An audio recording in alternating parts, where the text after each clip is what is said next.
If there's two stuck together, just have them here. Oh, hey guys, welcome to Herding Little Cows. So today is March 7th, and I read somewhere that today is National Cereal Day. So we had this box of cereal we had bought on vacation that we haven't used yet, and so they are making rainbows with their cereal. So they're gonna do them by color, sort by color, do a fun little learning activity, and then they get to eat them. So they're very excited. So we've been doing a video series about Josiah and his CP. Yeah. And he is doing really, really well learning. He is 7 years old. So for school, he is currently in a first grade level, which in the state of Maine, we have to start homeschooling at 6. And we've been doing learning activities. You can start another line. We've been doing learning activities since he was little. But we weren't sure exactly how much he would be able to learn. So I talked in my first video about when we first realized he couldn't use the left side of his body. I talked in the second video about some of the therapies we were doing and how he had trouble with eating and things like that. And today I'm going to tell you about how he got the official cerebral palsy diagnosis. So he was born, everything was fine. Recap of what we did. We didn't notice a problem. 10 months old, we realized he wasn't using the left side of his body. And then we did therapy for a while to try to get him caught up. So we go to when he's almost 3 years old.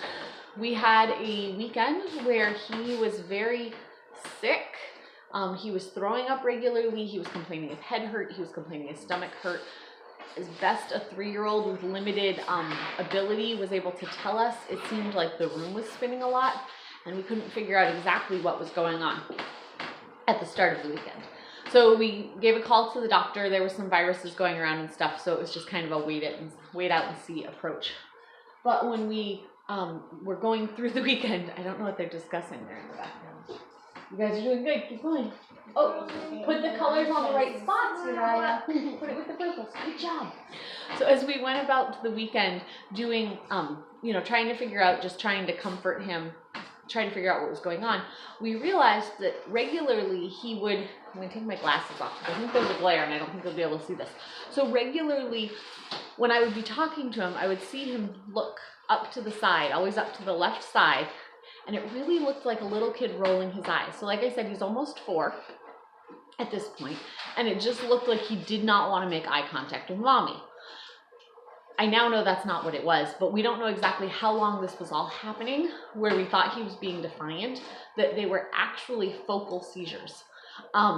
So that weekend we started to notice that. We also noticed one time we set him down, trying to get him to sit still for a few minutes so we could evaluate his eyes, and his eyes were like the black spot, the pupil of the eye, was going, and your eyes do that as light adjusts in the room, but there wasn't light changing in the room.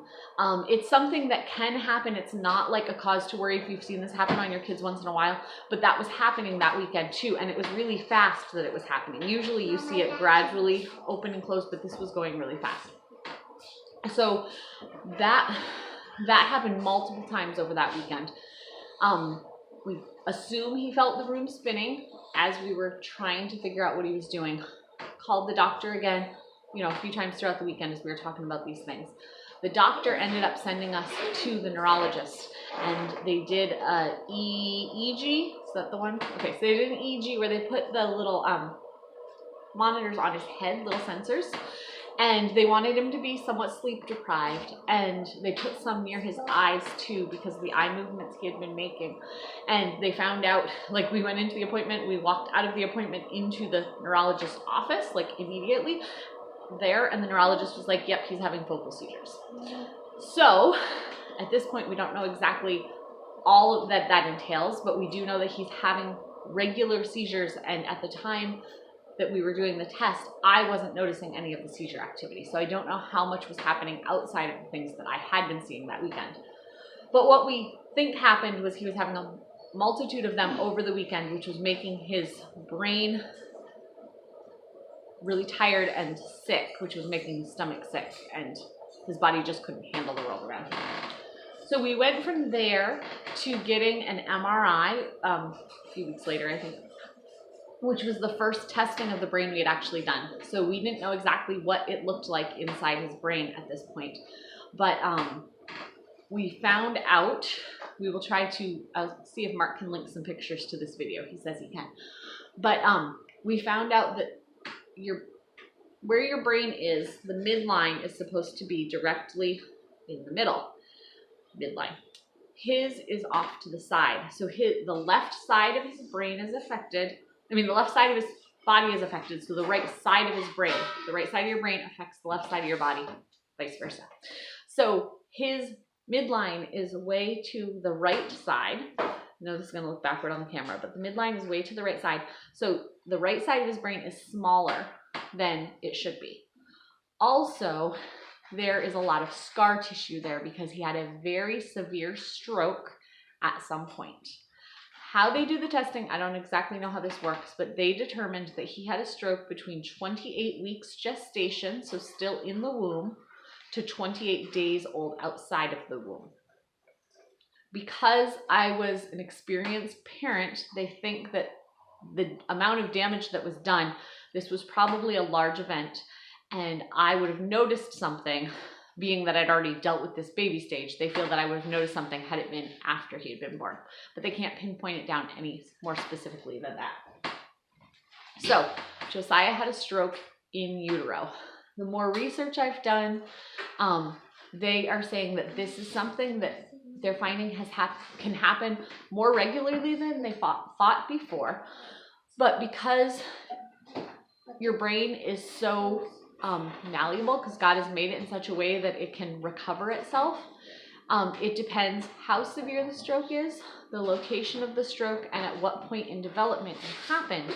But your child may have had something like this in utero that you never see, because if it happens before they've learned, while they're in utero or early in life, before they've learned the crawling and everything, they're learning all those skills for the first time and they don't have anything to revert back to. Like when you see an adult who has a stroke and their body reverts back to, non-walking and stuff, you see that they reverted back, but with babies you don't see that. They're finding that they're having more of it. They're finding more of it when like the 5-year-old is playing at the playground, falls from the monkey bars, they take them in and do a CAT scan or MRI to check for damage there, and they find old damage.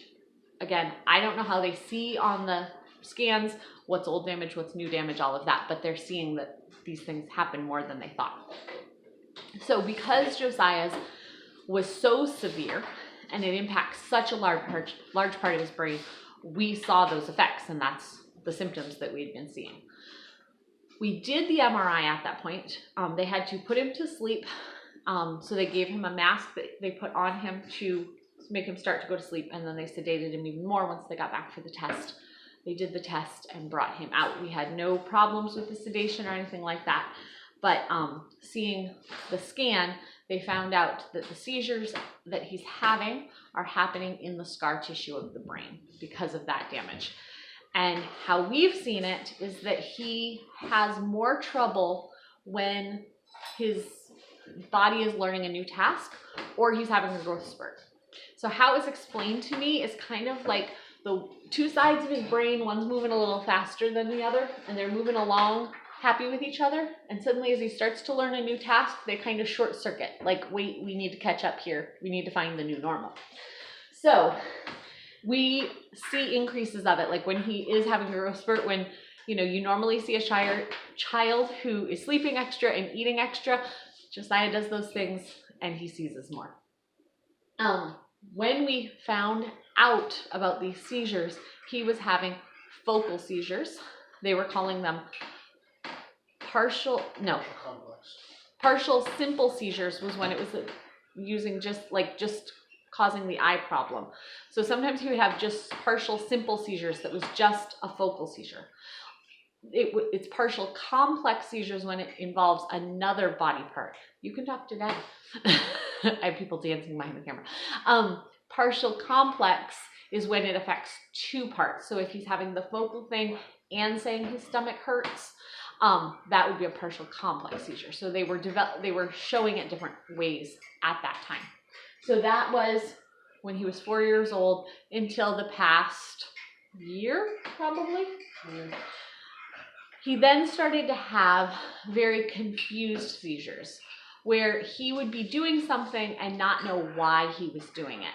And if you have a kid, you know that they sometimes say off the wall things anyway. So I don't know how many of these he was having that we didn't notice.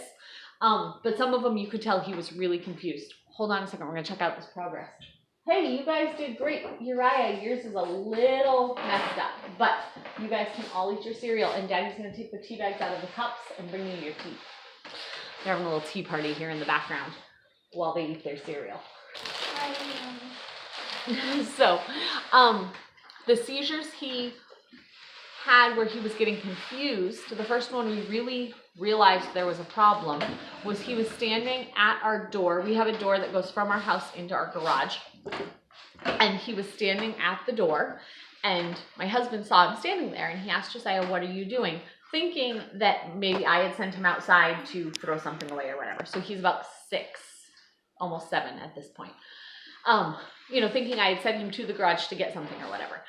And Josiah said, "I'm cleaning out dirt," and was going, so where our door is, so we have our back door that goes to the garage, and we have a door right here that goes to the basement.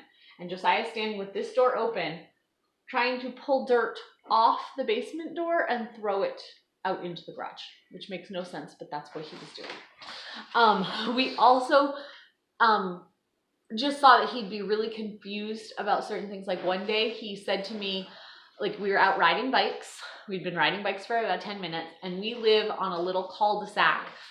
No other kids, in the yards near us, so there's no other bicycles around. So he's riding his bike, and he comes up to me, and he's like, "Mom, I just found this bike. Is it ours?" That's not a normal question. It might be a normal question for someone who lives like in the city or something, but that's not a normal question for here. So I was like, "No, let's get off the bike for a little bit because I don't want you riding with seizure." But he was having no body issues going with it other than the focal problem. But the focal problem doesn't go with every seizure now. So we have the focal seizures, we have the confused seizures, and some other confused seizures he's had. He asked if he could put a taco on his shoulder. He asked if he could fly into my mouth. He asked if I could sit on the bed next to him so that I could blow up. And he asked if he could get off my lap so he could go across the room and get his legs. So, kind of confusing. And we don't know how often these seizures happen, because if you have kids, you know that they, sit around and look at books themselves, or, play quietly in the corner. So if he's having one during that when he's not talking to me, I don't know that they're happening. Then, probably 9 months ago, he started having, I don't know what to call them, spastic seizures.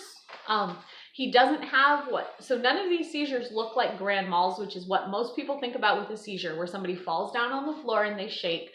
In the old days, people told you to put something in their mouth so they didn't bite their tongue. That's not good advice. Good advice is to leave them how they are unless they're going to hurt themselves. And if they're going to hurt themselves, pad whatever they're going to hit themselves on. That's the best advice if you see someone with grand mal seizure and you don't know what to do. Just make sure they're not going to hurt themselves on the things around them. Don't put anything in their mouth. So there's our seizure education today. So he now has spastic seizures where his arm will get really tight. I don't know how to explain this very well. His arm will get really tight, and his left arm, he'll look to his left arm, and then his left leg will get really tight, and he'll sometimes slide down onto the floor because everything's getting tight. We usually try to grab him before he falls down on the floor. He's only fallen a few times, and it's usually, one time it was because his sock, he was wearing socks and he was on a slippery floor. Another time he was kind of squatting, trying to get to a toy, and started to have a seizure. So his seizures have not produced a fall, hit his head, anything like that.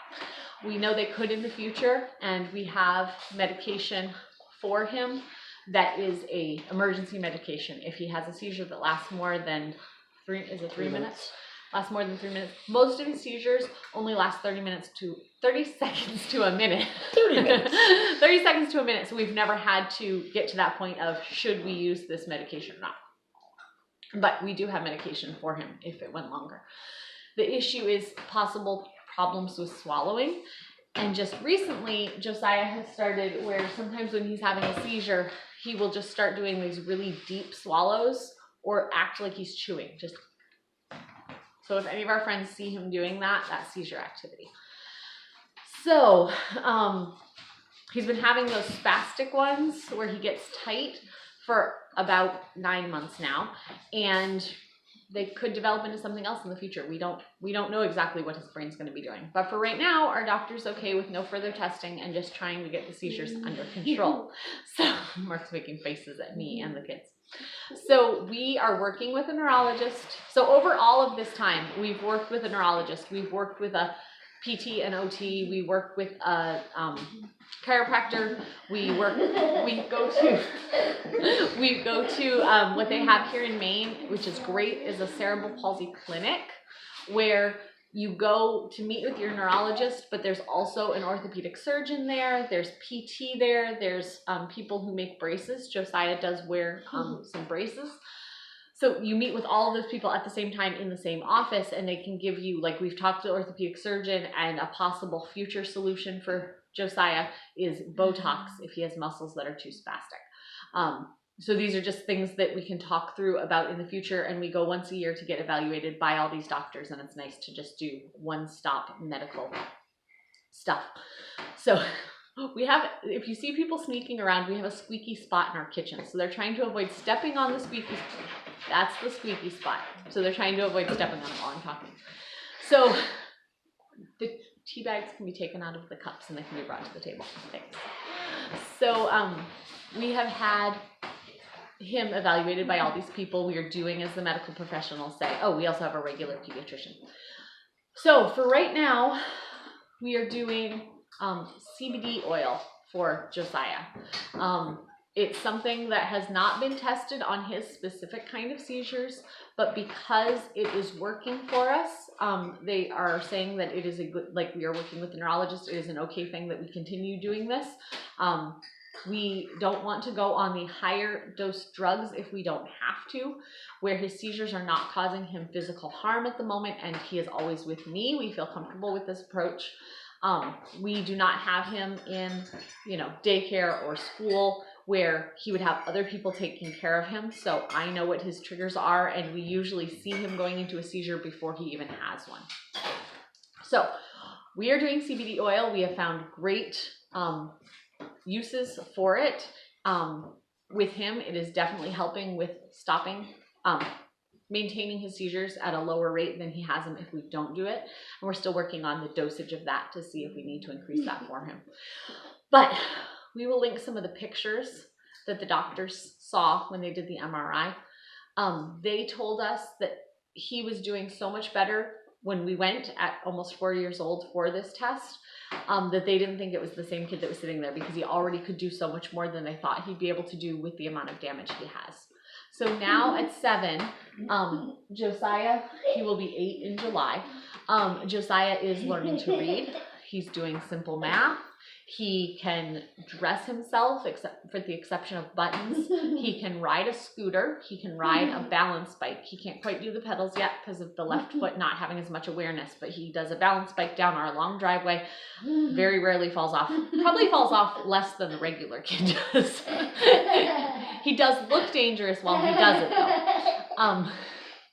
So we, what are some of the other things that Josiah loves to draw right now? That's a big thing. Man, will you go get a couple of his drawings? He loves to pound on things. He has done that since he was a baby, and he knows the noise is going to be loud, and he jumps before he even hits. So he will drum, and he'll go, knowing it's going to make noise when he does it. They're in the bottom drawer over there. Josiah also loves to sing. He sings a lot. Uh-oh, here we go. Yeah, what else do you like to do? You can tell he likes to draw. He's got marker all over that hand. Other hand. Oh. Yeah, that hand right there. So he's just a fun-loving little boy. And if you see us, you'll see that he's different. People, I think that they're trying to make me feel better, make us feel better as a family. Oh, here's a couple of his pictures. So here's some of the latest creations. Can you see them? Yep. Okay. Hold on, trying to get more.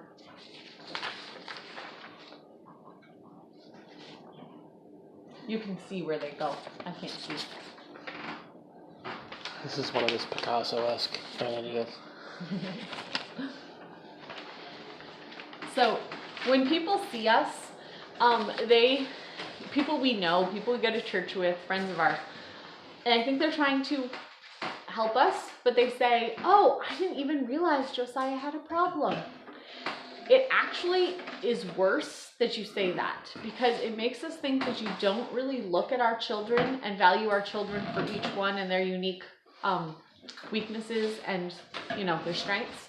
Because Josiah has a very, very visible problem. He does not use his left hand. He walks with his foot very, very turned in on his left side. And it makes me think that you haven't even seen the child. So I know people are probably trying to be beneficial with that comment, but just know that doesn't happen. We have friends with kids with lots of different disabilities, and I would think that they'd probably all say, we realize that there's a problem, and it's okay if you realize that too. Now, you don't have to go point out to you, like point out to him, like, hey, what's wrong with your hand? But to notice that there is an issue is okay. So I'm going to stop there. Mark's going to post some pictures of his brain scans. So that takes us up through the brain scans, some of what he's doing now, and the next video will be about some of the therapies and the braces and the things that we do to help Josiah with his CP. Like I said in another video, CP affects each person differently, and these are the things we have to do to help our son with his cerebral palsy.